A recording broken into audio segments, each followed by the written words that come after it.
اللہ تعالیٰ نے بنایا ہے اور بنانے والا کہتا لقد خلقنا الانسان فی احسن تقویم.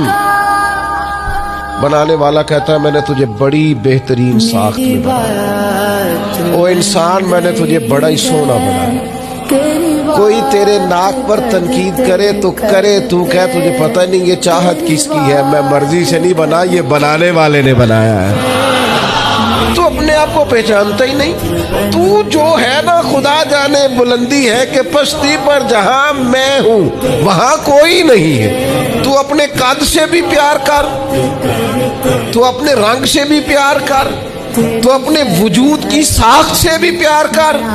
اور پھر وہ کہتا ہے تجھے بنایا، باقی سارا کچھ تیرے لیے بنایا. وَالَّذِي خَلَقَ لَكُم مَّا فِي الْأَرْضِ جَمِيعًا. رب کہتا ہے زمین میں جو کچھ ہے نا میں نے سارا تیرے لیے بنایا.